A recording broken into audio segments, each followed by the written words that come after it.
మీ GIET ఇప్పుడు GGUగా మారింది. 2000కు పైగా ప్లేస్మెంట్స్, IPM, KPMG వంటి సంస్థలతో ఇంటిగ్రేటెడ్ కోర్సులు. UPSC కోచింగ్, అడ్మిషన్లు ఓపెన్. ప్రస్తుతం మనతో పాటు ఉన్నారు AP deputy speaker RRR Raghuramakrishnaraju గారు. ఒక్కసారి ఆయనతో మాట్లాడదాం.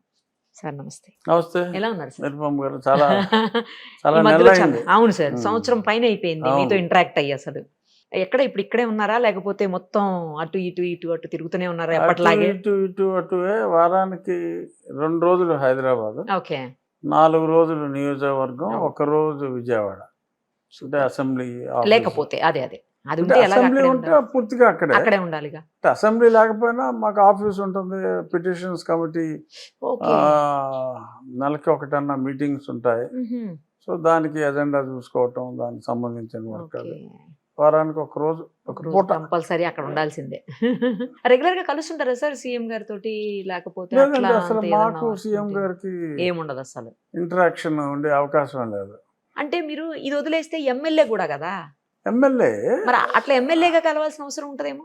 ఎమ్మెల్యేగా అంత పెద్ద ముఖ్యమంత్రి గారితో ఎక్కువ అవసరం రాదు. అంటే మీటింగ్స్ అప్పుడు అంటున్నాను. అంటే మాకు ఇబ్బంది ఏమవుతుందంటే ఈ రాజ్యాంగబద్ధ పదవిలో ఉన్నందువల్ల అందరూ ఎమ్మెల్యేలాగా ఫ్రీగా మీట్ అవ్వడం కొంచెం ఇబ్బంది ఉంటుంది. ఓకే, ఏదైనా మరి నియోజకవర్గానికి సంబంధించిన ఇష్యూస్ మాట్లాడాలంటే యాజ్ ఏ ఎమ్మెల్యేగా వెళ్ళి మాట్లాడడం చేయటం అట్లా ఉండదు? యాజ్ అన్ ఎమ్మెల్యేగా అంటే నాకు మంత్రులతో లెవెల్లో అయ్యేదంతా నేను మంత్రులతో డైరెక్ట్గా ఫోన్లో మాట్లాడుకుంటాను. సో ముఖ్యమంత్రి గారితో అంటే ఫోన్లో మాట్లాడలేము, అక్కడికి డైరెక్ట్గా సెక్రటేరియట్కి వెళ్ళలేము. నేను అయిన తర్వాత 1-2 సార్లు అఫీషియల్గా మా అసెంబ్లీ తరఫున మా స్పీకర్ గారితో పాటు ముఖ్యమంత్రి గారి ఇంటికి వెళ్ళి కలవటం జరిగింది. బట్ తక్కువ, ఏదన్నా ఫంక్షన్లో కలిసినప్పుడు. అసెంబ్లీ అప్పుడు ఎలా కలుస్తా, అసెంబ్లీ ఉన్నప్పుడు. కానీ నియోజకవర్గం వాటి మీద మీరు మాట్లాడలేరు. జనరల్గా నియోజకవర్గ సమస్యలు ఏమన్నా అది నా స్థాయిలోనే అయిపోతాయి. Right sir. ప్రజెంట్ మొత్తం 2 రాష్ట్రాల్లో నడుస్తుంది రావణ ఇష్యూనే. ఏంటి రావణ్ అంత పెద్ద నేరం చేశాడా, ఉపా చట్టం పెట్టాల్సినంత అవసరం ఉందా అని చెప్పేసి కొంతమంది వ్యాఖ్యానిస్తుంటే, అతను నోటికొచ్చినట్లు మాట్లాడే రైట్ ఎక్కడుంది అని చెప్పేసి కొంతమంది మాట్లాడారు. భిన్నాభిప్రాయాలే వ్యక్తం అవుతున్నాయి దీని మీద. ఏం చేయబోతున్నారు? 102, 103 కేసులు దాకా పెట్టారు అని చెప్పి అంటున్నారు. అన్ని కేసులు ఎలా పెట్టారు, ఏం చేయబోతున్నారు, అసలు ఆ కేసులో ఏం జరగబోతోంది? నన్ను కూడా అతను ఇంతకు మునుపు 2 ఇంటర్వ్యూలు చేశాడు. రావణ్ విజయవాడలో ఒక ఇంటర్వ్యూ, ఇక్కడ ఒక ఇంటర్వ్యూ. అంటే నేను స్వతహాగా హిందువుని, నాకు రావణ్ అంటే ఇష్టం అన్న సంగతి తెలుసు కాబట్టి ఆ యాంగిల్లో నాతో మాట్లాడినప్పుడు అంత ఎక్కువగా దేవాలయం గురించి ప్రశ్నించడం, నేను దానికి చెప్పాల్సిన సమాధానాలు చెప్పడం జరిగింది. బట్ చాలా స్పీచెస్ నేను అతన్ని చూడటం జరిగింది. ఎస్పెషల్లీ ఈ ఏలూరు మీటింగ్ తర్వాత గతంలో ఎప్పుడు చూడనవన్నీ కూడా చాలా వీడియోలు బయటికి రావటం. అంటే అంతకుముందు ఉన్నాయే కానీ నేను చూడలేదు. బట్ బయటికి రావటం, అందులో మరి క్రిటిసిజం. ఇప్పుడు నేను 4 సంవత్సరాలు జగన్మోహన్ రెడ్డి గారిని రచ్చబండ పేరుతో ప్రతిరోజు 1 గంట సేపు మాట్లాడా.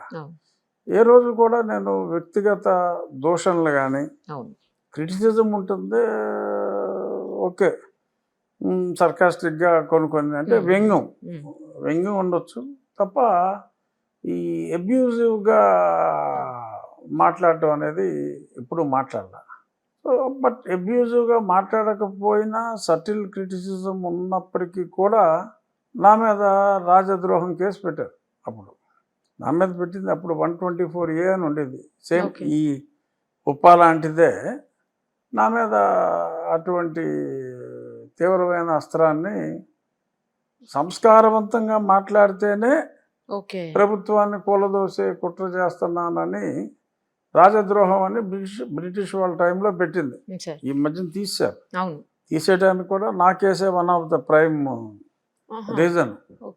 అది రాజద్రోహం అని చెప్పి దేశ సమగ్రత అని కాకుండా బ్రిటిష్ వాడు ఉన్నప్పుడు whoever talks against the throne అంటే కింగ్ మీద ఆర్ క్వీన్, అప్పుడు రాజు ఉండొచ్చు, రాణి ఉండొచ్చు కదా. రాజ్యాధికారంలో ఉన్న వాళ్ళ మీద. అంటే బ్రిటిష్ రాజ్యాధికారంలో ఉన్న వారిని ప్రశ్నిస్తే అందుకని పెట్టిన చట్టం అది.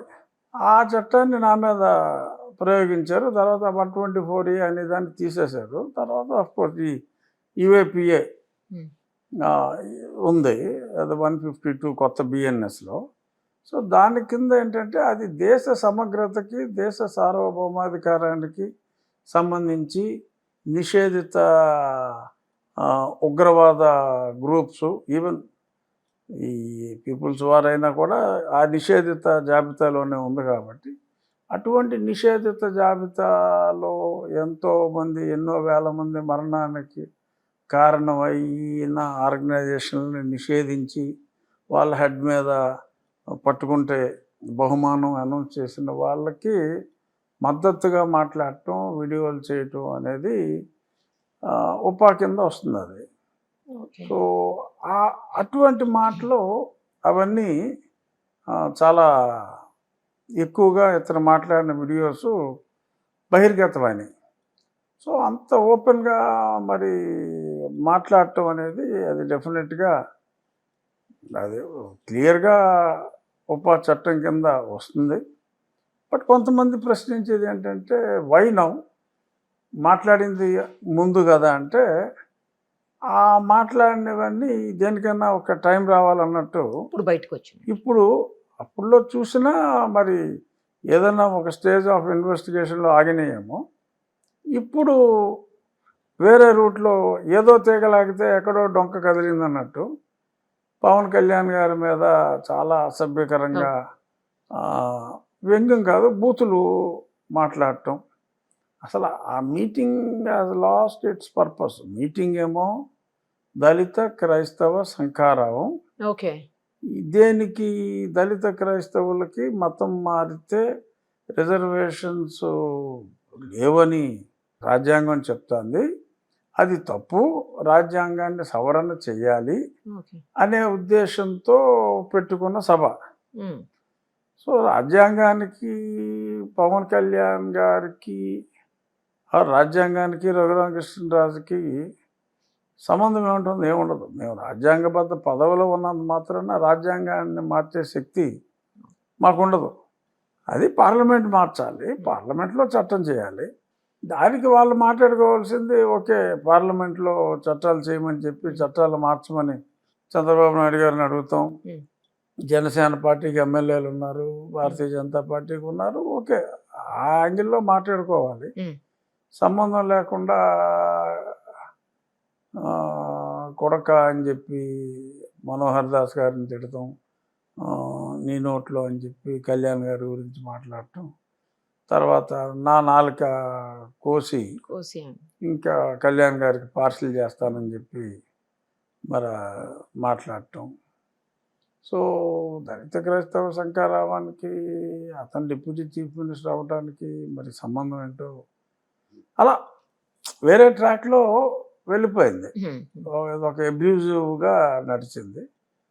సో అంత అబ్యూజివ్గా మాట్లాడిన బ్యాక్గ్రౌండ్లో రికార్డ్స్ అన్నీ కూడా చూసినప్పుడు ఈ హిడ్మా అని ఒక దేశభక్తుడిగా మాట్లాడి నిషేధిత గ్రూప్స్తో టచ్లో ఉండటం, వాళ్ళని సమర్థించటం, అలాగే మరి ఆ ఎఫ్ఐఆర్లో కూడా ఈ ఏదైతే వీళ్ళ కంటెంట్ ప్రమోషన్కి విజయనగరంలో ఒక ముస్లిం టెర్రరిస్ట్ గ్రూప్ని ఆ మధ్యన అరెస్ట్ చేయడం జరిగింది. వాళ్ళకి మెయిన్ ఉగ్రవాద గ్రూపులతో కాంటాక్ట్స్ ఉన్న సిరాజ్ అనే వ్యక్తి, వాళ్ళకి సంబంధించిన కొన్ని ఛానల్స్ ఈ కంటెంట్ని, ఇటువంటి anti Hindu or pro Islam or pro some other religion, ఈ కంటెంట్స్ని అంటే వైలెంట్గా మాట్లాడిన, హిందూ మతాన్ని కించపరుస్తూ,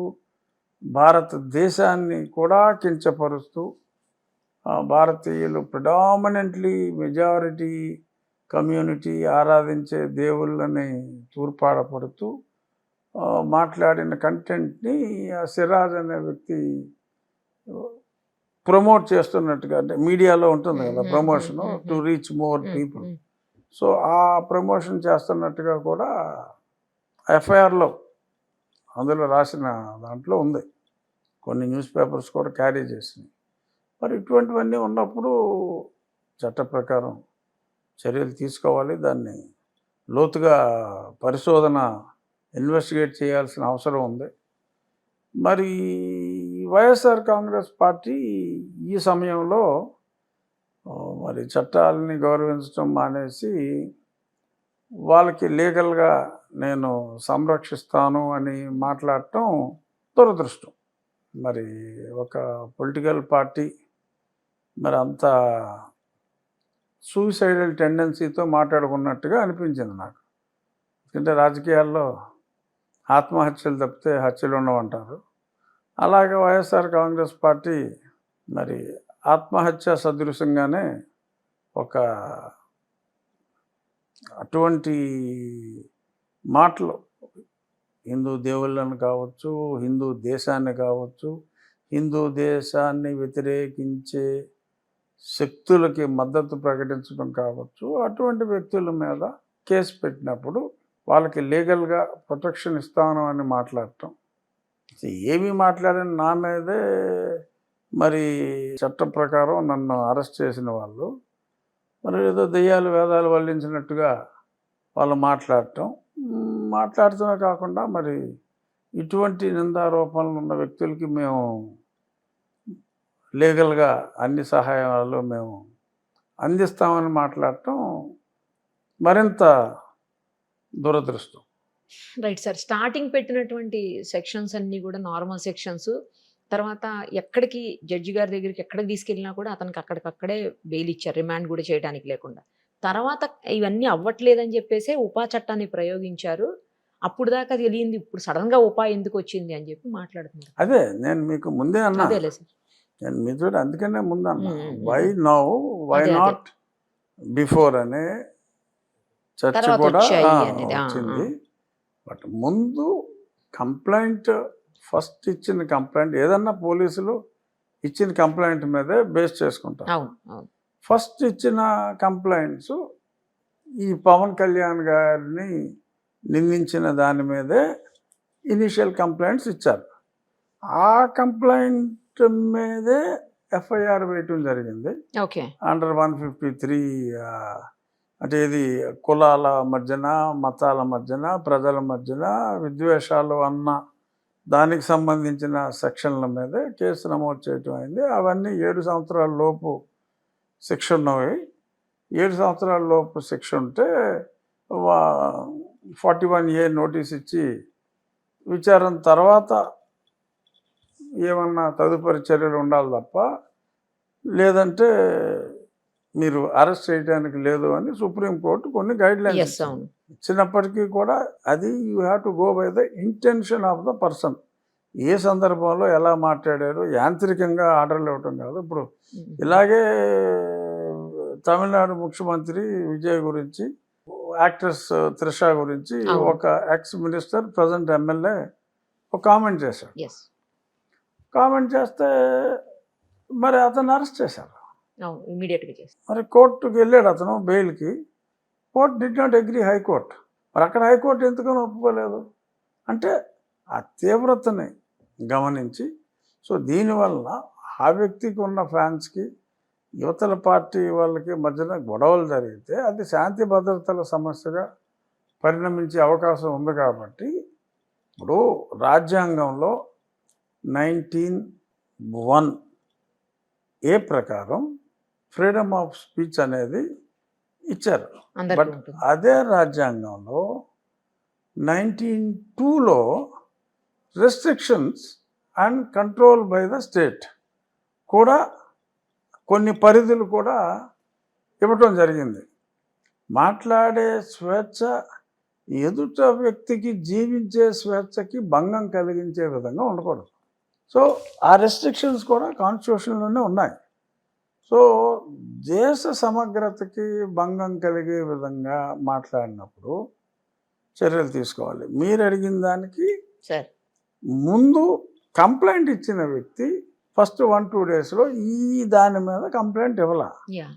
తర్వాత కృష్ణా జిల్లాలో కంప్లైంట్ ఇచ్చిన వ్యక్తి ఈ పర్టికులర్ సంఘటనని సైట్ చేస్తూ కంప్లైంట్ ఇచ్చాడు.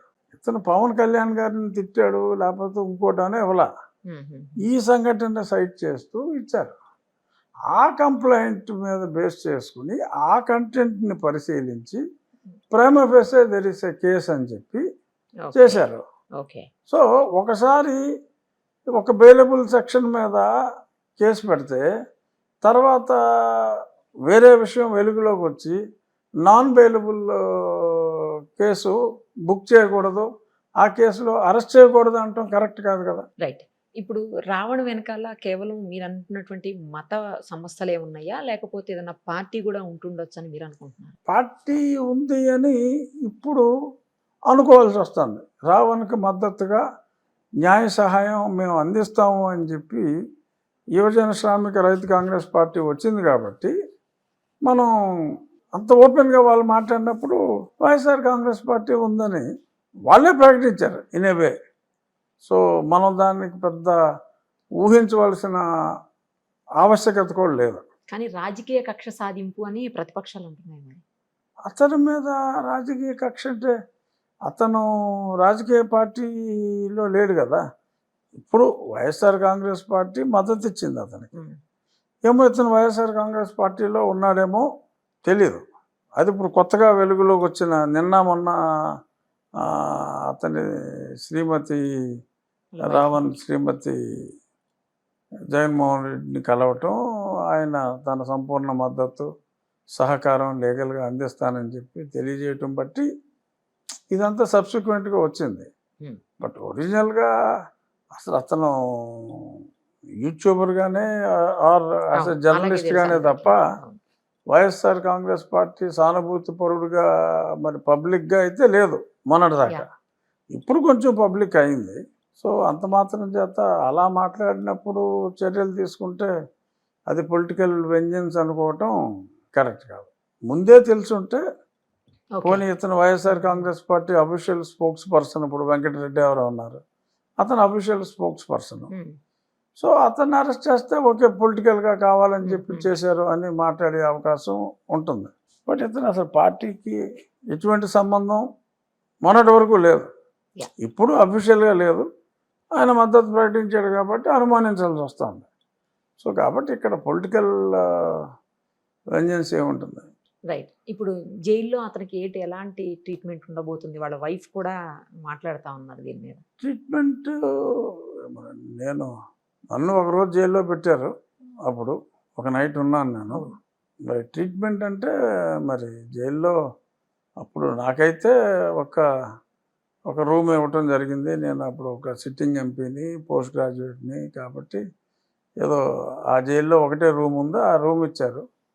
మరి ఇక్కడ నెల్లూరు జైల్లో మరి తనకున్న విద్యార్హతలను బట్టి ఏదో కొన్ని ప్రివిలేజెస్ ఉంటాయి. మరి ఆ ప్రివిలేజెస్ ఏమన్నా మరి ఆయనకు ఉన్నాయా, ఉంటే అడిగారా, అడిగితే ఏమి ఇచ్చారు అనేది నాకైతే అంత ఐడియా లేదు. ఇక ప్రకాష్ రాజ్ కూడా ఈ విషయంలో మాట్లాడారు. ఇది ప్రజాస్వామ్యమా అని క్వశ్చన్ చేస్తున్నాడు ఆయన. అంటే ప్రకాష్ రాజ్ గారిది ఫస్ట్లో ఒక స్టేట్మెంట్ చూశాను నేను, జర్నలిస్టులని ఈ రకంగా చేస్తారా అని. మరి జర్నలిస్టులు నాకు తెలిసి చాలామంది జర్నలిస్టులు ఉన్నారు, కానీ ఇటువంటి భాష ఎస్పెషల్లీ మరి అతను టీవీల్లో మాట్లాడిన భాష కన్నా బట్ ఆ రోజు ఆ సభలో మాట్లాడిన భాష డెఫినెట్గా అభ్యంతరకరం. చూసే వాళ్ళకు కూడా డెఫినెట్గా ఆ రోజు ఆ సభలో మాట్లాడింది డెఫినెట్గా అభ్యంతరకరమైన పదజాలమే అతను వాడటం జరిగింది. అసలు మీ జోలికి ఎందుకు వచ్చాడు? మీ నాలుకకు వస్తానని పదం అది జడ శ్రావణ్ కుమార్. అదే నా జోలికి వచ్చింది రావణ్ కాదు, శ్రావణ్. అది ఆయనైనా ఎందుకు అనాల్సి వచ్చింది అసలు అట్లా? మరి అతను మరి ఎందుకని నన్ను అంతగా ఈ మధ్యన ఆడిపోసుకుంటున్నాడు అనేది నాకైతే అర్థం కాల.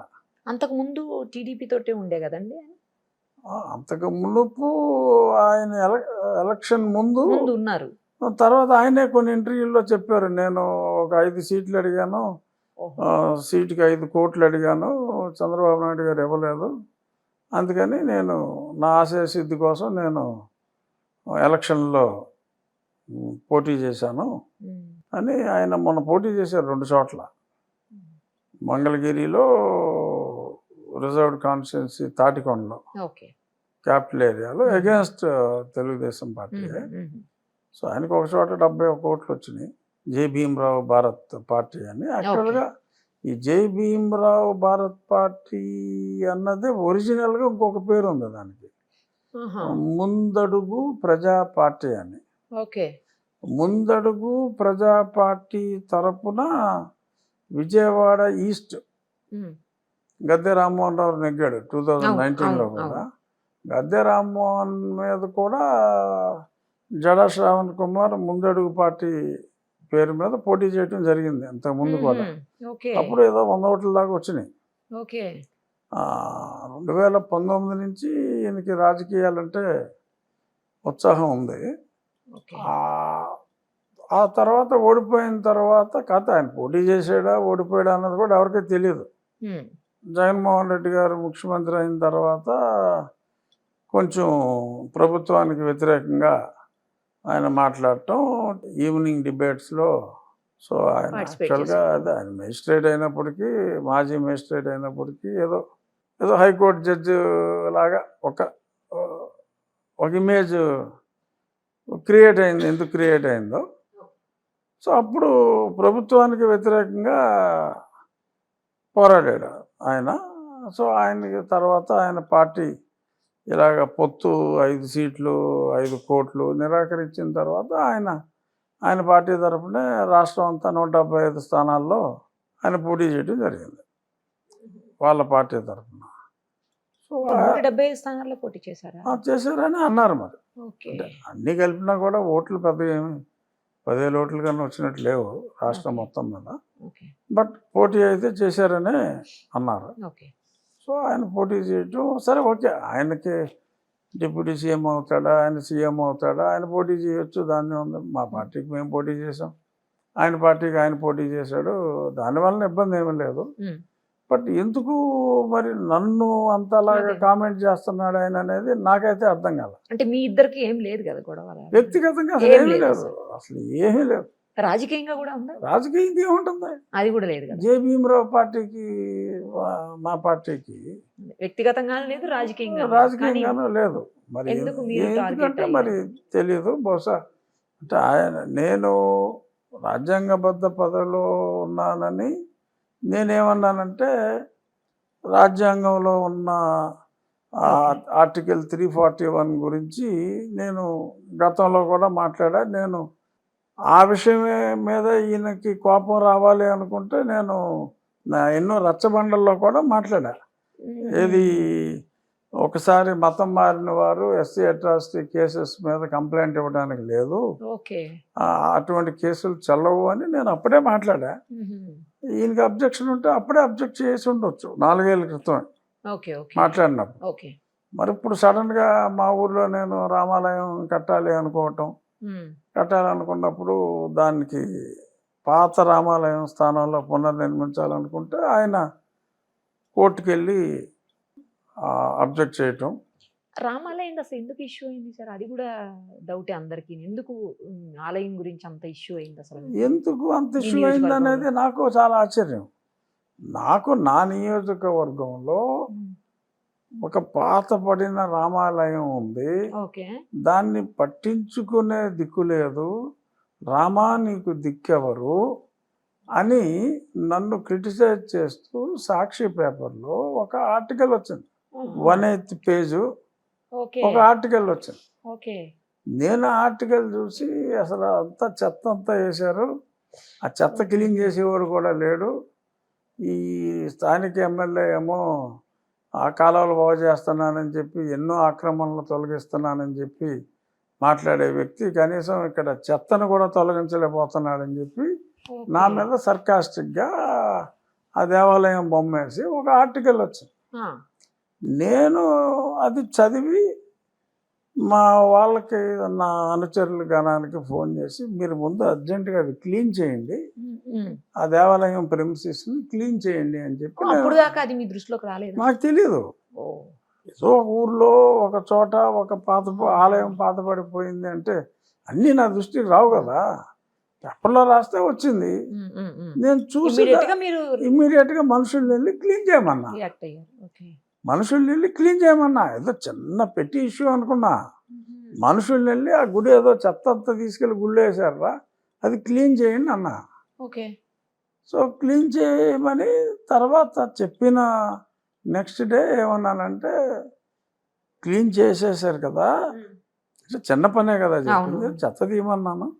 ఆ సాక్షి పేపర్లో మరీ స్పష్టంగా రాశాడు, ఆ సాక్షి పేపర్ వాడికి క్లీన్ చేసిన ఫోటో పంపించండి, మళ్ళీ సంస్కారవంతంగా వేస్తాడా, ఏదో సాక్షికి స్పందన ఇమీడియట్గా ఎమ్మెల్యే రియాక్ట్ అయ్యాడు అంటాడా, ఏమంటాడో చూద్దాం, క్లీన్ చేసిన ఫోటోలు పంపించండి అని చెప్పా. వాళ్ళు నాకు రివర్స్లో క్లీన్ చేయడానికి వెళ్తే అక్కడ ఉన్న క్రిస్టియన్స్ మమ్మల్ని కొట్టడానికి వచ్చారు, క్లీన్ చేయనివ్వలేదు అన్నారు. వాళ్ళకేం సంబంధం రామాలయానికి? అదే అసలు క్లీన్ చేయడానికి కూడా వీల్లేదన్నారు. ఇక్కడ మేమంతా మతం మారిపోయాం, ఇక్కడ క్లీన్ చేయడానికే వీల్లేదు అన్నారట. ఇది ఎక్కడ గొడవ? ఆడు విగ్రహాలు ఉన్నాయి, రామాలయం అని సాక్షుడే రాశాడు. ఆ ఊర్లో ఆ ఒక్క మతం వాళ్ళే ఉన్నారండి? ఆ కాలనీ, ఊరు కాదు అది, ఆకివీడు టౌన్లో ఒక పేట, ఆ పేట పేరు పెద్దపేట. సో ఒకప్పుడు అందరూ హిందూసే, ఎస్సీలు ఎక్కువగా ఉన్నారు, వాళ్ళు కన్వర్ట్ అయ్యారట.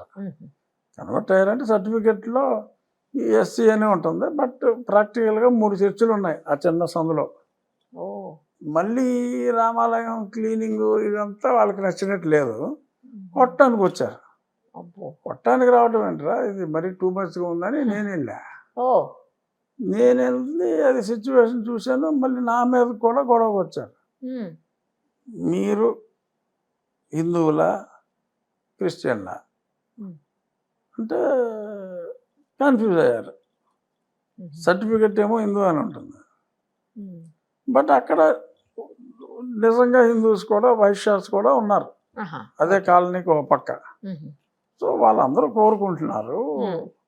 సో నేనేమన్నానంటే, ఈ ఆలయం ఇదే ప్లేస్లో ఇది ముట్టుకుంటే పడిపోయేలా ఉంది అది, సో దాన్ని తీసి కొత్త ఆలయం కడదాం అని చెప్పి ఒక అష్యూరెన్స్ ఇస్తే, ఇక్కడ గుడి కడటానికి వీల్లేదు, మాకు పూర్వం ఏమో ఇక్కడ ఏదో గొంతేనమ్మ అని ఒక ఆలయం ఉండేది, అసలు గొంతేనమ్మ అనేది అక్కడ లేదు, అక్కడ గొంతేనమ్మకి అసలు ఆలయం కాన్సెప్ట్ కూడా ఎక్కడా లేదు.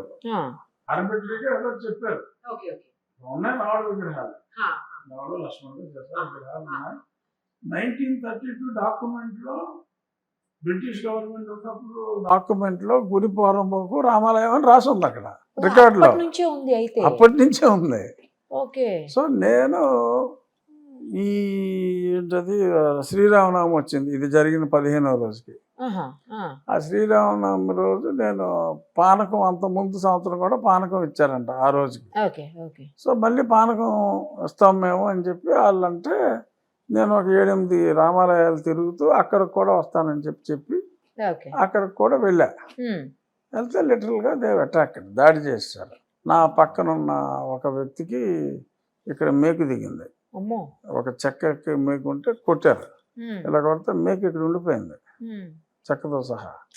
సో అది డాక్టర్ల హాస్పిటల్లో తీశారు. లక్కీగా కొంచెం ఫ్యూ మిల్లీమీటర్స్ అటు ఇటు అయ్యి ఉంటే చనిపోయి ఉండేవాడు. సో నేను అది చూసి చలించిపోయి డెఫినెట్గా అట్ ది ఎర్లియస్ట్ ఇక్కడ గుడి కట్టాల్సిందే. ఇలాగా ఇటువంటి ప్రిడామినెంట్గా హిందువులు ఉన్న ఈ దేశంలో రామాలయం స్థానంలో కనీసం పూజ చేసి పానకం ఇస్తానంటేనే ఎంతగా అబ్జెక్ట్ చేస్తున్నారంటే, దీన్ని ఇలాగే వదిలేస్తే ఇది వెర్రితల్లేస్తుంది, ఊరుకోకూడదు, దీనికి గుడి కడదాము అని గుడి కడతానని చెప్పి అష్యూరెన్స్ ఇచ్చారు. అంటే ముందున్న గుడి కొంచెం శిథిలమై ఉందా సార్? బాగా, అంటే 100 ఏళ్ళు అయిపోయింది. అదే 100 ఏళ్ళ నాటిది కదా, దాటిపోయింది దగ్గర దగ్గర. సో అది శిథిలమైపోయి ఉంటే ఆ ప్లేస్ లో అదే ప్లేస్ లో పునర్నిర్మాణం చేయాలనుకున్నారు మీరు. ఓకే. అది కుదరదు అంటారు వీళ్ళు. ఎందుకని? తెలీదు. కుదరదు అంతే అంటారు. అవును. వాళ్ళకి ఇష్టమైతే రావచ్చు టెంపుల్ లోపలికి. అవును. లేకపోతే మానేయొచ్చు. అసలు నువ్వు కడతానికి ఎందుకు వీల్లేదు కుదరదు? అంటారు. అదేంటి అసలు? అంటే అది మా స్థలం అని. అది ప్రభుత్వ స్థలం. ఆ! ప్రభుత్వ స్థలం అయితే ఇప్పుడు ఓకే. ఒరిజినల్‌గా మా దేవత లేకపోతే మా దేవుడు ఉన్న స్థలం. ఇప్పుడు మేము మతం మారిపోయాం. ఇప్పుడు మాకు కావాల్సింది మేము ఏదో ఒకటి చేసుకుంటాం. మీరు అక్కడ ఏమి చేయడానికి వీల్లేదు అని మొదలెట్టారు. ఓహో! వితండవాదం. ఓకే. ఆ వితండవాదానికి ఈయన న్యాయవాది. సో అలాగా ఆ గ్యాప్ వచ్చింది. సో దానికి అతను నాలుగు కోసేస్తానని ఇలాగా. ఇప్పుడు నేనెవరిని చట్టం మార్చడానికి. అవును. ముందు నుంచి ఉన్నది కదా. అది మారి ఓకే వీళ్ళు ప్రయత్నం చేస్తున్నారు రాజ్యాంగాన్ని మార్చాలని. హ్మ్. మారితే ఓకే. ఓకే. మారేదాకా ఉన్న రాజ్యాంగాన్ని ఫాలో అవ్వాలి కదా.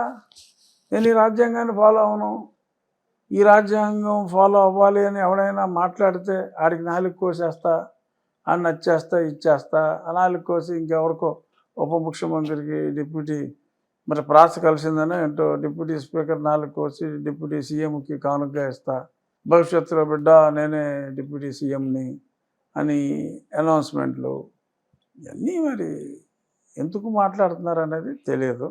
ఓకే. ఇక్కడ ఒక దారుణమైన నింద ఒకటి నా మీద ప్రచారం చేస్తున్నాడు అతను. మేకుల దేవుడు, చెక్కల దేవుడు, మేకుల దేవుడు అని మా దేవుణ్ణి అవమానించాడు రఘురామకృష్ణరాజు అని ఒక లేని మాటని నేను అసలు ఆలోచనలో కూడా నాకు రాని మాటలని నేను అన్నట్టుగా అతను ప్రచారం చేసి లబ్ధి పొందాలని చూస్తున్నాడు. అది అబ్సల్యూట్లీ రాంగ్. నాతోటి నడిచి వచ్చిన ఒక Janasena senior leader of Akividu, అతని పేరు అనిల్, అతనికి ఒక చెక్కకున్న మేకుని దిగ్గొట్టారు కాబట్టి మామూలుగా మనం కత్తులతోటి పొడవటం చూస్తాం, చాకుతోటి పొడిచాడు అంటాం, కానీ మేకుతోటి కొడతాం అనేది అది రేర్ కదా. ఈ చెక్క ఈ మేకుతోటి కొడతాం ఏంట్రా బాబు, ఇది చాలా టూ మచ్, ఇది తేడా ఉంటే చనిపోయి ఉండేవాడు అని నేను మాట్లాడటం జరిగింది. ఎందుకంటే మేకు కొట్టారు కాబట్టి మేకు కొట్టారన్నా. సో దానికి జీసస్ క్రైస్ట్కి క్రూసిఫికేషన్లో మేకు కొట్టారనడానికి పోనీ చెక్క సంబంధం లేదు కదా. జీసస్ క్రైస్ట్కి పోనీ మేకు కొట్టారనుకోండి, క్రైస్ట్కి కొట్టిన మేకుకి క్రైస్తవులు ఇతనికి మేకు కొట్టింది నిజం ఈ అనిల్ అనే వ్యక్తికి. ఆ వీడియోలు కూడా ఉన్నాయి. డాక్టర్లు జాగ్రత్తగా మేకు తీసి టక్కమని సౌండ్ వచ్చింది, ఈ ఒక ప్లేట్లో ఆ మేకుని తీసినప్పుడు ఆపరేషన్ చేసి తీశారు, ప్రొసీజర్ చేసి. దాని గురించి నేను మాట్లాడితే దీన్ని ఎక్కడికో తీసుకెళ్ళి జీసస్ క్రైస్ట్ని నేను అవమానించినట్టుగా మతాల మధ్యన చిచ్చు పెట్టే ప్రయత్నం, అంటే ఆ వర్గానికి నన్ను దూరం చేసి నేను మాట్లాడిన మాటలని, కనీసం ఊహించిన మాటలని నేను అన్నట్టుగా ఆ దేవుణ్ణి దూషించినట్టుగా ఒక దుష్ప్రచారం, ఒక ఆర్గనైజ్డ్ క్రైమ్ లాగా వీళ్ళు చేస్తున్నారు. సో అది నేను ఖండించా, 3-4 సార్లు ఖండించినప్పటికీ వాళ్ళు అదే మాట ఎందుకనో అదే పనిగా మాట్లాడుతున్నారు. నేను ఎన్నోసార్లు చెప్పా, నేను పాటిస్తున్నా. నేను మిషనరీ స్కూల్స్లో చదివా, మిషనరీ కాలేజీలో చదివా. జీసస్ క్రైస్ట్ అంటే నాకు గౌరవం ఉంది, కానీ నేను నా దేవుల్ని ప్రేమిస్తాను, జీసస్ క్రైస్ట్ని గౌరవిస్తాను. ఏ మతాన్ని కించపరిచే స్వభావం నాకు కాదు అని చాలా స్పష్టంగా ఎన్నోసార్లు చెప్పా. రాజ్యాంగంలో ఉన్నదాన్ని మనం ఫాలో అవ్వాలి అంటే నువ్వెవడు మిస్టర్ రఘురామకృష్ణరాజు మాట్లాడటానికి? మళ్ళీ ఆ పర్టికులర్ ఇష్యూ, ఆ 341 ఆఫ్ ది కాన్స్టిట్యూషన్ గురించి మళ్ళీ మాట్లాడితే, మా దళిత క్రైస్తవుల గురించి మాట్లాడితే నాలుగు కోసేస్తానంటాడు. మరి అన్నప్పుడు మరి కేసులు పెడతారు. సరే, రావణ్ని అరెస్ట్ చేశారు, బట్ అది ఉపా చట్టం కాకపోయినా మరి శ్రావణ్ కుమార్ గారు మాట్లాడిన మాటలు కూడా మరి చాలా తీవ్రమే. మరి ఎందుకంటే రాజ్యాంగబద్ధ పదవిలో ఉన్న నేను రాజ్యాంగాన్ని అనుసరించాలి అని మాట్లాడితే మరి నా పైన లేనిపోని మాటలు చెప్పి రెచ్చగొట్టే వ్యాఖ్యలు చేసి నా నాలుగు కోస్తానని బహిరంగంగా పలానా ఇంకో ఉన్నత పదవిలో ఉన్న వ్యక్తికి అది నాలుక కానుగ్గా ఇస్తానని మాట్లాడటం తప్పు కాదండి. వాక్ స్వాతంత్రం ఉంటే ఏది పడితే అది కట్ చేస్తాను, ఎవడు పడితే వాడికి పంపించేస్తాను అని మాట్లాడతారా? మరి మీరు కేసు పెట్టారా? అంటే కొంతమంది నన్ను అభిమానించే వాళ్ళు కంప్లైంట్లు ఇచ్చారు. ఓకే. మరి అతను కోర్టుకి వెళ్ళి ఏదో స్టే తెచ్చుకున్నాడు మ్మ్. వాటి మీద. ఓకే. ఇప్పుడు ఈ ప్రకాష్ రాజ్ గారిది ఇష్యూ ఏంటండి? ప్రకాష్ రాజ్ ఎందుకు పదే పదే పదే పదే ఇక్కడ ప్రజాస్వామ్యం ఉందా, అసలు ఏం జరుగుతుంది, ఇట్లా జర్నలిస్టుల మీద కేసులు పెట్టడం ఏంటి అని చెప్పేసి మాట్లాడుతున్నారు ఆయన. అదే నేను అనుకున్నది ఏంటంటే వీరిని జర్నలిస్టులుగా ఆయన అపోహపడి ఉంటారేమో అనుకుంటున్నా. ఇప్పుడు మీరు జర్నలిస్టు, ఎప్పుడు మీరు పరుషవాక్యం కానీ చెడ్డ మాట కానీ ఇంకొకరిని కించపరిచే విధంగా ఎప్పుడైనా మాట్లాడారా? జనరల్గా జర్నలిస్టులకి కొన్ని ఎథిక్స్ ఉంటాయి. సో జర్నలిస్టులు అటువంటి భాష మాట్లాడరు. మరి వారిని జర్నలిస్టులుగా ఆయన అపోహపడినందువల్ల వీరి మాటలు పూర్తిగా వినకుండా ఆయన అలాగే రియాక్ట్ అయ్యారేమో ఐడియా లేదు నాకు. అంటే కేవీఆర్ అని ఇంకొక జర్నలిస్ట్ని కూడా అరెస్ట్ చేశారు. అక్కడి నుంచి పోలీసులు వచ్చి అరెస్ట్ చేసి ఆయన భార్యను కూడా తోసేశారని చెప్పేసి అక్కడ వీళ్ళు కేసు పెట్టారు. ఇక్కడ ఆవిడ కేసు పెట్టారు. ఆ సిఐ మీద కూడా కేసు రిజిస్టర్ అయింది ఇక్కడ. భార్య మీద కూడా అక్కడ రిజిస్టర్ అయింది, సిఐ మీద ఇక్కడ రిజిస్టర్ అయింది. ఆ భార్య మీద అక్కడ రిజిస్టర్ అయిందా? అయిందని చదివా పేపర్లో. ఓకే. అంటే ఎందుకని ఆ ప్రశ్నించే గొంతుకలను ఇట్లా ఎందుకు చేస్తున్నారు, ఎందుకు మాట్లాడితే తప్ప అని అడుగుతున్నారు. ప్రశ్నిస్తే ఎవ్వరు ఏమి చేయరండి. అది ప్రశ్న వరకే అయితే, విమర్శ వరకు అయితే ఎవ్వరు ఏమి చేయరు, ఎవ్వరు ఏమి దాన్ని పట్టించుకోరు. అది తిడితే అంటే అబ్యూజివ్గా మాట్లాడినప్పుడు, కించపరిచే విధంగా నీచమైన పదజాలం వాడినప్పుడు ఉండే హక్కులు అవతల వాళ్ళకు కూడా ఉంటాయి కాబట్టి అవి తెలుసుకోకుండా ఆ స్థాయి దాటి మాట్లాడినప్పుడు నేను ఒకటి చూసా. ఎవడో రేచర్ల అతను ఏలూరు మీటింగ్లో కూడా మాట్లాడాడు. అతను చాలా వరస్ట్గా మాట్లాడాడు. అతను వేరే వీడియోలు చూశాను. ఏంటి సరస్వతీదేవి గురించి, సరస్వతి నమో కామరూపిణి అంటే ఏందే? కామరూపిణి అంటే ఏంటి? అంటే చదువుల తల్లిగా మనకు ఒక సంప్రదాయం ఉంది, మనకు ఒక కల్చర్ ఉంది. ఆ కల్చర్ ప్రకారం మనం ఒకరిని ఎడ్యుకేషన్కి అధిపతిగా, ధనానికి అధిపతిగా లక్ష్మీదేవి అనుకుంటాం, శక్తికి అధిపతిగా పార్వతి. అలాగా మహిళల్ని మనం గౌరవించుకునే విధంగా చదువుల తల్లి సరస్వతి అనుకుంటాం. సరస్వతిని వాడు పబ్లిక్లో అలా మాట్లాడుతూ ఉంటే, సరే అన్ఫార్చునేట్ వాడి మీద చర్యలు తీసుకోలేదు అతని మీద. బట్ రేపు ఎవరో కంప్లైంట్ ఇస్తారు, ఇచ్చినప్పుడు బహుశా తీసుకోవచ్చు. తీసుకుంటే అలాగ మాట్లాడే వాళ్ళని అరెస్ట్ చేస్తారని ప్రకాష్ రాజ్ గారు, జగన్మోహన్ రెడ్డి గారు ఇంకొకరిలో మాట్లాడితే అది న్యాయం అవ్వదు కదా. ఏ హక్కు ఉంది? మీ మనోభావాలను అంతలాగా కించపరిచే అతనికి భావ ప్రకటన స్వేచ్ఛ ఉంటే, బట్ మీ మనోభావాల్ని అలాగా కించపరిచే హక్కు లేదు. మీరు ఆరాధించే సరస్వతి. సో అలా ఎన్నో మాట్లాడాడు అతను కూడా. ఇటువంటి చర్యల వలన ఆలస్యమైనప్పటికీ ఇటువంటి వాచాలుల్ని ఇన్నాళ్ళు వదిలేసి ఇప్పుడేంటి అని అంటాం కరెక్ట్ కాదు. ఇన్నాళ్ళు వదిలేసినప్పటికీ కనీసం ఇప్పటికైనా ఇటువంటి వాచాలత ప్రదర్శించే వాళ్ళ మీద భావ ప్రకటన స్వేచ్ఛతో జుగుప్సాకరమైన మనోభావాలను అన్నిటిని కించపరిచే ఇటువంటి భాష మాట్లాడే వాళ్ళ మీద ఇప్పటికైనా చర్యలు తీసుకుంటున్నందుకు సభ్య సమాజం సంతోషం వ్యక్తపరిచే ఈ సమయంలో కొంతమంది దీన్ని కూడా వ్యతిరేకించడం దురదృష్టం. అటువంటి వాళ్ళ వ్యక్తిత్వం ఇటువంటిప్పుడు పూర్తిగా బట్టబయలవుతుంది.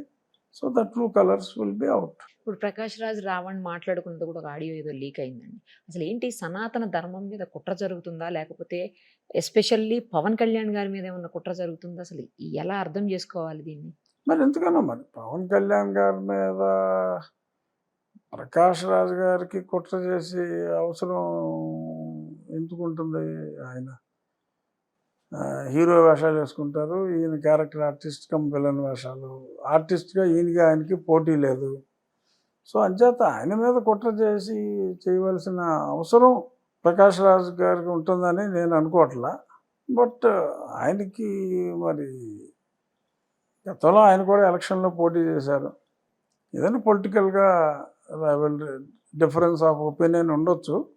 ఏదైనా సంయమనం అనేది భాషా ప్రయోగం విషయంలో, సో నీ మనోభావాల్ని డెఫినెట్గా పక్కవారి మనోభావాలు దెబ్బతినకుండా ఎక్స్ప్రెస్ చేయడానికి శతకోటి ఆలోచనలు, శతకోటి వేస్ ఉన్నాయి. అవన్నీ మానేసి కేవలం బూత్ ద్వారానే మనం తొందరగా ప్రజలకు చేరుకోగలం, ఆ మతాన్ని మనం కించపరిస్తే మరి కొందరు మనల్ని అభిమానిస్తారు అనే వ్యాస ఉండటం దురదృష్టం. ఇక విజయవాడ గాదె సాయి కృష్ణ విషయానికి వస్తే అది ఇప్పటికే కులం రంగు పూసేసుకుంది. తర్వాత ఆ విషయంలో కూడా రకరకాలైనటువంటి కామెంట్స్ వస్తున్నాయి. చాలా పెద్ద స్థాయిలో వ్యక్తులు వెనకాల ఉన్నారు అని చెప్పి. ఒకవేళ అదే నిజమైతే సిట్టు వేశారు, సిట్టు మీద కూడా నమ్మకం లేదంటున్నారు చాలా మంది. ప్రభుత్వానికి అనుకూలంగానే పనిచేస్తారు పెద్ద స్థాయిలో ఉన్న వ్యక్తులు ఉంటే వాళ్ళ మీద చర్యలు తీసుకుంటారా కాదండి అనేది ఇక్కడ simple common sense point.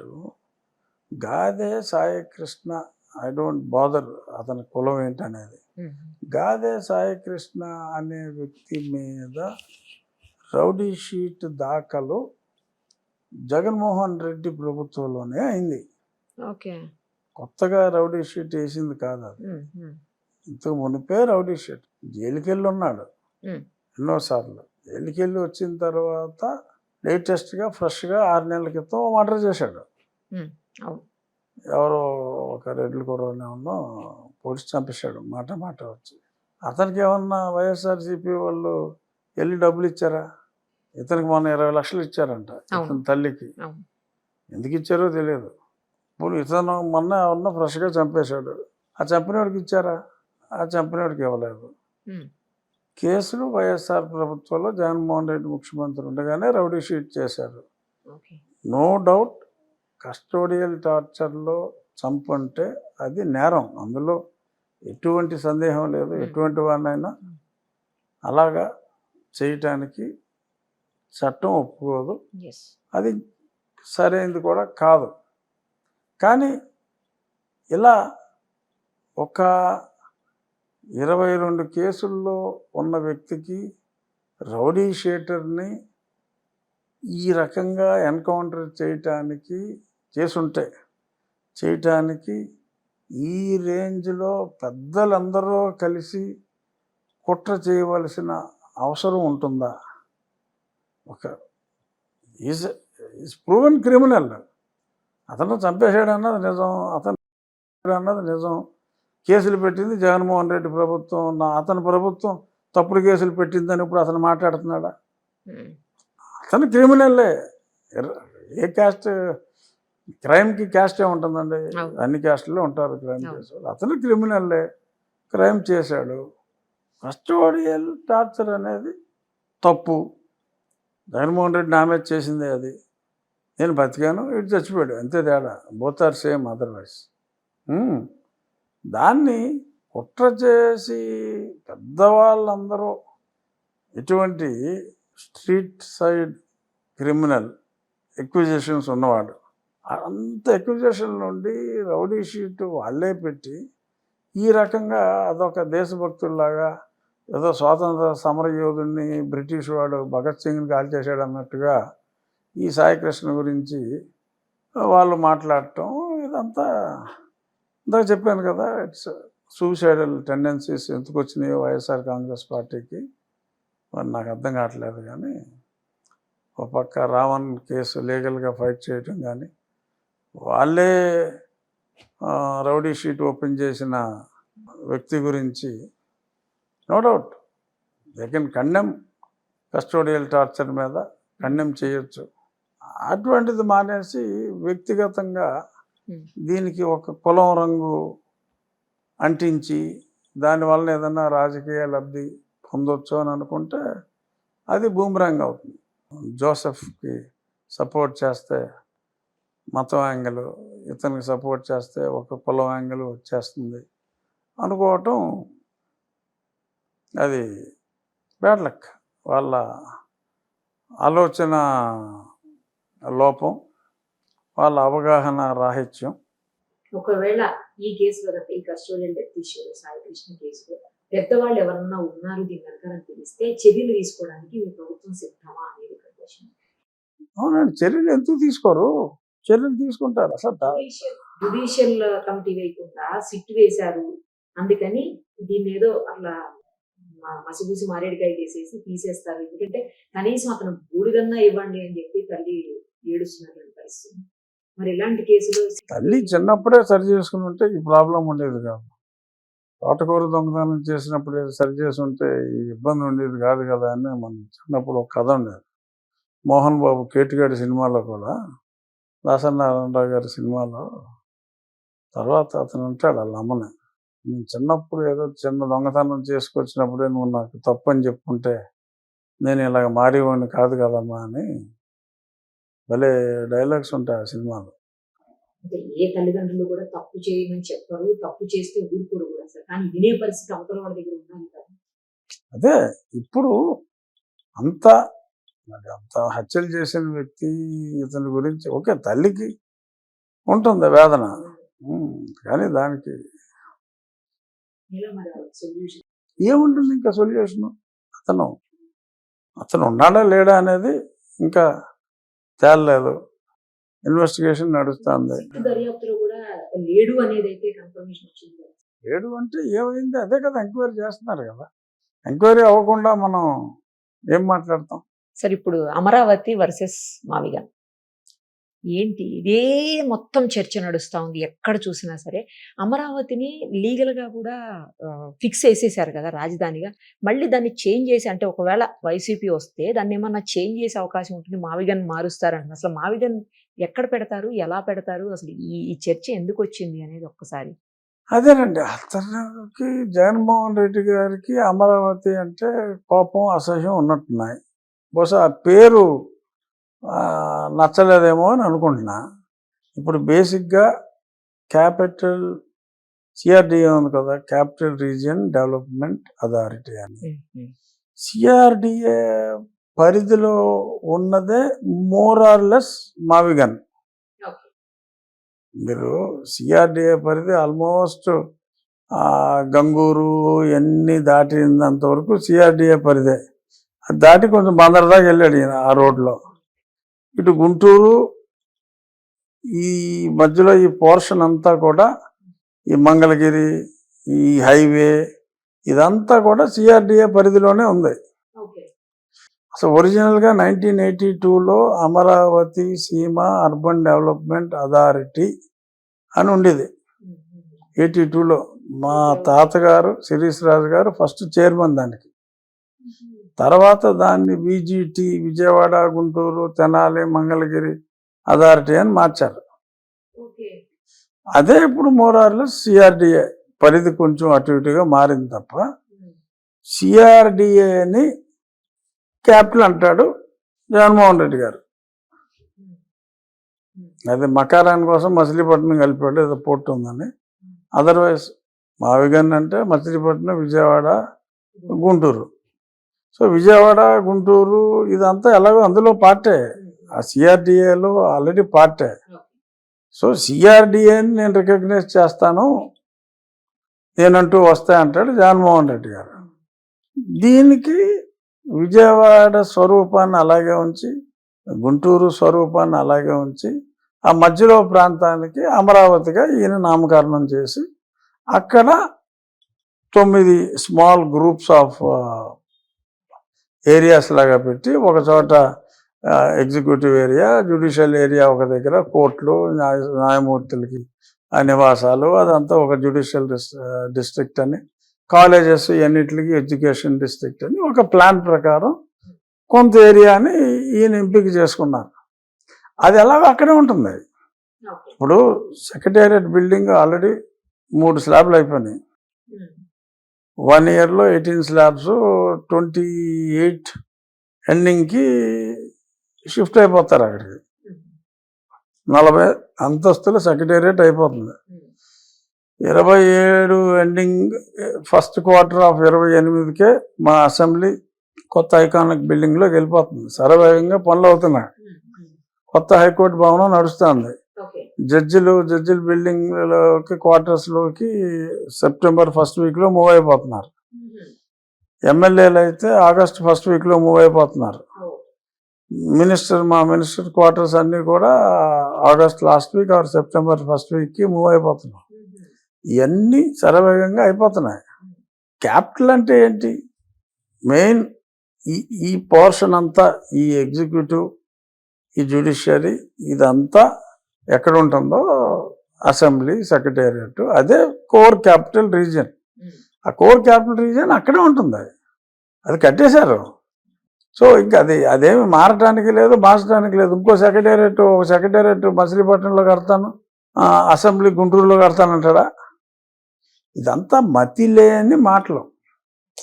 So ఒకసారి ఈ కోర్ బిల్డింగ్స్ అన్నీ వచ్చి ఆ రోడ్ ఇన్ఫ్రాస్ట్రక్చర్ అంతా అయిపోయిన తర్వాత ఇంక మిగిలిందంతా ఏముంది? సిటీ గ్రాడ్యువల్గా డెవలప్ అవుతుంది. మెయిన్ రోడ్లు వేసేస్తున్నారు. అప్పచెప్పి ఏ జోన్కి ఆ జోన్ ఫిక్స్ చేసిన తర్వాత ఏముంది? ఇంకా ఎవరి ప్లాట్లు వాళ్ళకి ఇచ్చేశారు. సో వాళ్ళు కట్టుకుంటారు తప్ప, ఇప్పుడు మీరు 1 ఎకరం ఇచ్చారు, మీకు 1200 గజం వచ్చింది, అందులో ఏం కట్టుకోవాలన్నది మీ ఇష్టం. అది వాళ్ళు కట్టుకుంటారు. దానికి ఖర్చు రాష్ట్ర ప్రభుత్వం పెట్టదు కదా. బ్రాడ్గా రోడ్లు వేసేసారు, కట్టవలసిన బిల్డింగ్లు అయిపోయినాయి. ఇంకా అయిపోయిన తర్వాత ఏదో ఒకటి మాట్లాడాలని చెప్పి మాట్లాడే మాటలు తప్ప అసలు మావిగన్ అనే దానికి అర్థం లేదు. అది nothing but CRDA. So capital రీజియన్ని నేను రాజధాని అని అంటాను, దానికి మావిగన్ అని పేరెట్టుకుంటానని చెప్పి ఆయన అంటున్నారు. సో ఇందాక నేను చెప్పినట్టు ఇది మరొక, ఎందుకని తెలివితేటలని ఎగ్జిబిట్ చేసుకోవాలని ఎవరైనా చూస్తారు, కానీ ఇలాగా మూర్ఖత్వాన్ని ఎగ్జిబిట్ చేయాలని చూడటం ఆ పార్టీ దురదృష్టం, మా పార్టీ అదృష్టం, అంతే. నేను ఈ మధ్యన కొన్ని కామెంట్స్ చేశారు. పవన్ కళ్యాణ్ గారికి హోమ్ మినిస్టర్ కూడా ఆయనకే ఇస్తే బాగుండు అన్నట్టు. బాగుండు అని కాదు, బాగుండే అని కాదు. అంటే ఆ మధ్యన పవన్ కళ్యాణ్ గారు క్రిమినల్స్ ఇష్టం వచ్చినట్టు తిరుగుతున్నారు, నేను హోమ్ మినిస్టర్ అయ్యి ఉంటే అలా తిరుగుండేవారు కాదు అని ఆయన అన్నారు. సో నాకు ఆ స్టేట్మెంట్కి ఇలాగా 4 కోస్తాను, అది ఇచ్చేస్తానంటే క్రిమినల్స్ ఇలాగ అంటారు కదా జనరల్గా. ఇలాగ అది కోసేస్తాను, వేసేస్తాను అనేది క్రిమినల్సే కదా. ఆ మాటలే క్రిమినల్స్ మాట్లాడే మాటలు. ఇలా విచ్చలవిడిగా మాట్లాడుతున్నారు. నేనైతే ఉండదు అని ఆయన అన్నారు కాబట్టి, సో నన్ను కోసి ఆయనకి పంపుతానని మాట్లాడటం, తర్వాత ఇలాగా నేను కోస్తే 3 ఊర్లకి మాంసం అవుతుంది అన్నట్టుగా మాట్లాడటం, ఇవన్నీ క్రిమినల్ మనస్తత్వం ఉన్న వాళ్ళు మాట్లాడే మాటలు. సో ఇటువంటి వాళ్ళకి చోటు ఉండదు అని అన్నారు కాబట్టి ఆయన, నేను హోంమంత్రి అయ్యుంటే అని, అలాగా ఆయన హోంమంత్రి అయితే నేను కంప్లైంట్ ఇస్తాను అని నేను అన్నా. సో దానికి రకరకాలుగా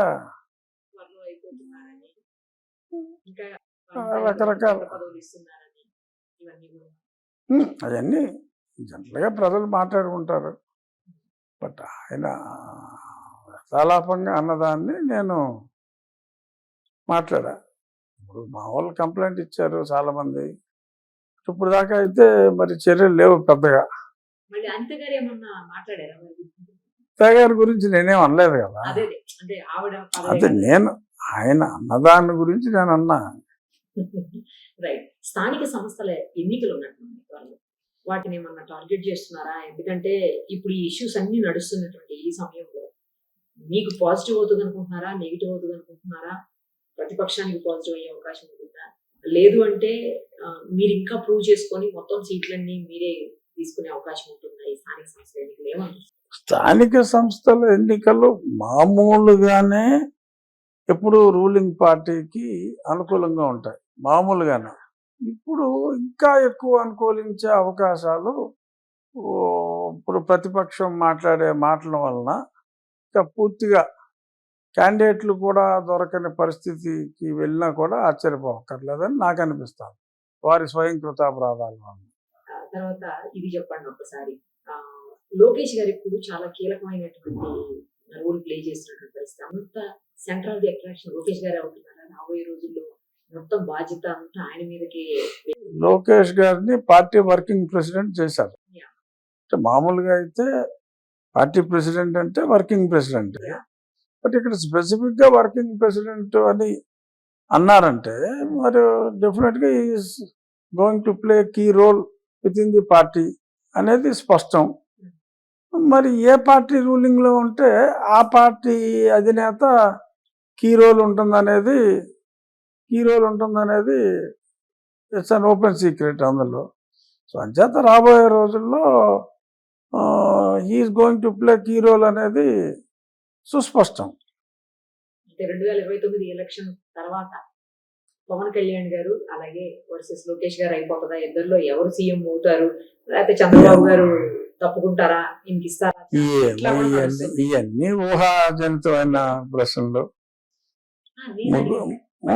లేదా మాట్లాడుకుంటాను కావాలి, మాట్లాడుకుంటారు. ముగ్గురు చక్కగా 3 పార్టీలు చక్కగా కలిసి ఉన్నాయి, 3 పార్టీలు కలిసే ఉంటాయి. నెక్స్ట్ ఎలక్షన్ కూడా డెఫినెట్ గా చెప్పారు కదా కళ్యాణ్ గారు కూడా 15 ఏళ్ళు కలిసే ఉంటామని. సో బీజేపీ కూడా అదే కదా అందరం మాట్లాడుకునేది. సో 3 పార్టీలు కలిసే ఉండాలి. తెలుగుదేశం పార్టీకి ఒకే లోకేష్ గారు వర్కింగ్ ప్రెసిడెంట్, జనసేన కళ్యాణ్ గారు, బీజేపీకి ఒకే సర్వాంతర్యామి ఒకే మోడీ గారు పార్టీ ప్రెసిడెంట్ ఎవరికలు ఉంటారనుకోండి. సో డెఫినెట్ గా వీళ్ళు కలిసే ఉండాలి అనేది ప్రజల అభిమతం, అందరి అభిమతం. ఈ కూటమి నాయకత్వం ఉంటుంది. ఆ కూటమిలో ఎవరుంటారు అనేది కూటమి నాయకులు డిసైడ్ చేసుకోవాలి. ప్రజలు వాళ్ళకి ఇచ్చిన సీట్లను బట్టి ఉంటుంది. డెఫినెట్ గా రేపు పార్లమెంట్ లో బిల్ పెట్టేస్తారంటున్నారు. సో పార్లమెంట్ స్థానాలతో పాటు మనకి ఇక్కడ ముందు కమిట్మెంట్ ఉంది కాబట్టి అసెంబ్లీ స్థానాలు 225 అవుతాయి, ఖచ్చితంగా అవుతాయి. తక్కువని అడిగాను చెప్పేద్దాం. పరిణితి చెందిన రాజకీయ నాయకులు ఇప్పుడు పరిణితి చూపెడుతూ అన్ని విషయాల్లో తనదైన చురుకైన పాత్ర పోషిస్తూ మరింత మంచి పాత్ర పోషించడానికి అన్ని రకాలుగా సిద్ధమవుతున్న నేత. ఏం చెప్పాలంటే పవన్ కళ్యాణ్ గారి గురించి చెప్పాలంటే ఎంతో కమిట్మెంట్, ఆవేశం కలగలిపిన నేత. ఆయనకి ఎంతో చెయ్యాలి అన్న దానికి ఆయన చూపెట్టే ఆ శ్రద్ధ డెఫినెట్గా దే ఆర్ ఆల్ ఎగ్జాంపులరీ. ఇప్పుడు ఆవేశం అనేది తెచ్చిపెట్టుకునే ఆవేశం మనకి ఈజీగా కనపడిపోతుంది. అది ఆయన శరీరం, మనసు, అంతరంగాల నుంచి వచ్చిన ఆవేశం. మీరు ఆయన మాట్లాడేటప్పుడు మీరు చూస్తే అది తెచ్చిపెట్టుకున్న ఆవేశం కాదు. ఆయనకి ఏదో చేయాలి, ఈ సమాజానికి ఏదో చేయాలి అనే తపన చాలా అధికంగా ఉంది. ఆ దిశగానే ఆయన ముందుకు వెళ్తున్నారు. డెఫినెట్గా he will be very successful. Jagan గారు ఏం చేయాలో అది చేయడు, ఏం చేయకూడదో అది చేస్తున్నాడు ఆయన. మరి ప్రస్తుతం అంతగా ఇప్పుడు కామెంట్ చేయడానికి ఆవిడ అంత యాక్టివ్గా కనపడతల్లా. కాంగ్రెస్ పార్టీ అనేది దేశంలో ఉంటుంది. కాంగ్రెస్ పార్టీ ఆంధ్రప్రదేశ్ వరకు ఆల్మోస్ట్ ఉనికి పూర్తిగా కోల్పోయింది. బట్ డెఫినెట్గా national party is a national party. ప్రజలు కూడా ఎప్పుడూ ఒకే పందాల్లో ఉంటారని చెప్పలేం. ప్రజల ఆలోచనలు కూడా మార్పు కోరుకుంటూ ఉంటారు. సో కాబట్టి కాంగ్రెస్ పార్టీ అనేది ఎగ్జిస్టెన్స్లోనే ఉంటుంది, అందులో డౌట్ ఏమీ లేదు. కానీ మోడీ గారు లాంటి టవరింగ్ పర్సనాలిటీ ఉన్నప్పుడు భారతీయ జనతా పార్టీలో ఆ టవరింగ్ పర్సనాలిటీ ఉండగా రాణించటం కష్టం.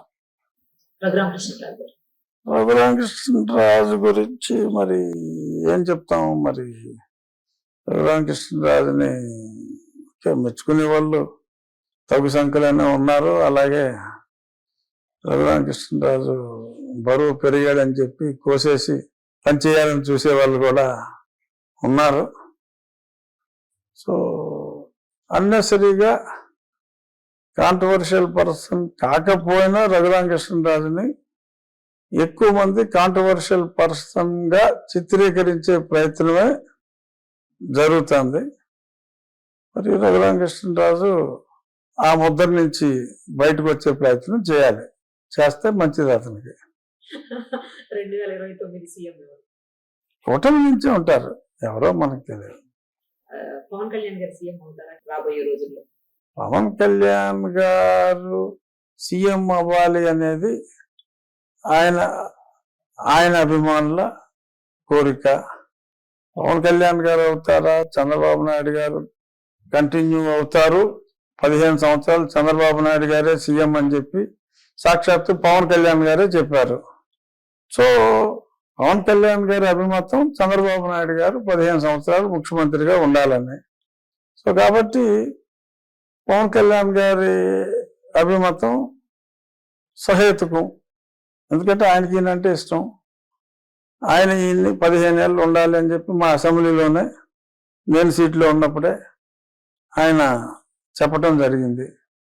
సో కాబట్టి చంద్రబాబు నాయుడు గారు సంపూర్ణ ఆరోగ్యంతో ఉండాలని, పవన్ కళ్యాణ్ గారి ఆశయం కూడా ఈయన ద్వారా మంచి పరిపాలన ఉండాలని అనుకుంటున్నారు. కాబట్టి డెఫినెట్గా కళ్యాణ్ గారి ఆశయం నెరవేరుతుందని నేను అనుకుంటున్నా. జగన్ గారు మళ్ళీ సీఎం అవుతారు? ఖచ్చితంగా అయ్యే అవకాశం ఏమాత్రం లేదు. 2028కి అమరావతి పూర్తవుతుంది.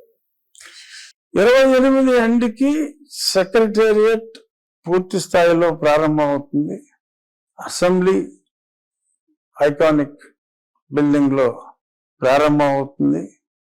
ఇందాక చెప్పినట్టు ఈ నెలాఖరులోపు employees quarters, IAS quarters, senior staff bungalows, judicial మొత్తం అన్నీ కూడా కంప్లీట్ అయిపోయి 28 ఎండింగ్ అయితే రాజధాని పూర్తి స్పష్టతతో ఇది కలల రాజధాని కాదు, కంప్యూటర్లో చూసే గ్రాఫిక్ రాజధాని కాదు, ఒక అద్భుతమైన ఫుల్ ఫ్లెడ్జ్డ్ రాజధానిగా, అంటే ఒక సిటీగా మారబోతోంది అనే ఒక రూట్ మ్యాప్కి పూర్తి స్పష్టత 28 ఎండింగ్కి వచ్చేస్తుంది. It will be fully operational క్యాపిటల్గా ఉంటుంది అనటంలో ఎటువంటి సందేహం లేదు. జగన్మోహన్ రెడ్డి గారు అక్కడే తాడేపల్లిలో ఉంటున్నారు, మా ఇల్లు ఆయన ఇల్లు దగ్గర. ఒక్కసారి ఆయనేమో మన అసెంబ్లీకి ఈ మధ్యన రావట్లేదు, ఎప్పుడు 8 నెలల్లో 10 నెలల్లో అయిపోయింది. కనీసం మరి ఈసారి అసెంబ్లీ ఉన్నప్పుడు అసెంబ్లీకి వచ్చినా రాపోయినా ఆ రాజధాని ఏరియా అంతా తిరిగితే ఇటువంటి మాటలు ఇంకా ఆయన మాట్లాడరేమో అని నేను అనుకుంటున్నాను. తెలుగుదేశం పార్టీకి వారసుడు లోకేష్ గారిని వర్కింగ్ ప్రెసిడెంట్ గా పెట్టారు కదండి, ఇంకా కన్ఫ్యూజన్ ఎందుకు? చంద్రబాబు నాయుడు గారు ఆరోగ్యంగా ఉన్నంతకాలం ఆయన లీడ్ చేస్తారు, తర్వాత లోకేష్ గారిని ఆల్రెడీ వర్కింగ్ ప్రెసిడెంట్ గా పెట్టారు కదా, ఇంకా వారసులు ఎవరుంటారు? నారా లోకేష్ అంతే. అది వెరీ క్లియర్, అందులో కన్ఫ్యూజన్ లేదు. నాకు ఇష్టమైన లీడరు అంటే ఎన్టీ రామారావు ఒకప్పుడు, తర్వాత నరేంద్ర మోడీ గారు. ఇక్కడ చెప్పండి, సెంట్రల్ చెప్తున్నారు. ఇలా అన్ని చెప్పారు, అన్ని ఎలా చెప్పేస్తారు. ఆంధ్రాలో ఓకే, మా నాయకుడు ఎలాగో నాకు ఇష్టం ఉంటుంది చంద్రబాబు నాయుడు గారు అంటే, ఇక అందులో డౌట్ ఎందుకు? పవన్ కళ్యాణ్ గారు యాజ్ అన్ ఆర్టిస్ట్ కింద ఉన్నప్పటి నుంచి నాకు ఇష్టం. మూవీస్ చూస్తారేమో, అందరి చూస్తాను, ఆయన ఇష్టం. బేసిక్గా నాకు నేను బేసిక్గా సినిమాలు చూస్తా, రెగ్యులర్ చూస్తారు. నాకు చెప్పాలంటే సినిమా పిచ్చోన్నా నేను. ఏది మిస్ గాను పెద్ద హీరో అంటే హీరోయిన్ సినిమాలు అయితే అసలు మిస్ గాను. ఈ మధ్యకాలం లాస్ట్ టైం చూసారు. మొన్న కళ్యాణ్ గారు రిలీజ్ అని చూశాను, పెద్ది సినిమా చూశాను, దురంధర్ చూసారా? దురంధర్ చూశాను 2 ప్రమాణం మిస్ గాను సినిమాలు ఆల్మోస్ట్ అంత టైం ఉంటుందా మీకు? ఉన్నా లేకపోయినా ఏదో టైంలో చూసేస్తాను. ఒకళ్ళు వెళ్ళిపోతారా? ఫ్యామిలీతో వెళ్తారా? అదే నేను ఇంట్లో చూస్తా. ఓటీటీలో చూస్తారా? ఓటీటీ దాకా ఆగను నేను. రిలీజ్ రోజు సాయంత్రం ఇంట్లో ఉంటే ఇక్కడ చూసేస్తాను. అంటే నాకు ప్రొడ్యూసర్స్ అందరూ తెలిసిన వాళ్ళే. ఆ క్యూబ్ లింక్ తీసుకుని I have a beautiful home theatre ఇంట్లో చూసేస్తాను. రిలీజ్ రోజే చూసేస్తాను. ఏదైనా వదిలిపెట్టేది లేదు సినిమా మాత్రం. ఏ కొత్త మూవీ కొత్తదంటే హీరో సినిమాలు. అదే అదే చిన్న చిన్న సినిమాలు బాగా సూపర్ హిట్ టాక్ వస్తే చూస్తా. ఓహో. హీరో సినిమాలు అయితే ఫ్రైడే ఈవినింగ్ మిస్ అయినా సాటర్డే ఈవినింగ్కి ఖచ్చితంగా చూడాల్సింది. చూసేస్తాను. రైట్ అండి. Thank you. టైం ఇచ్చారు. Thank you. So much.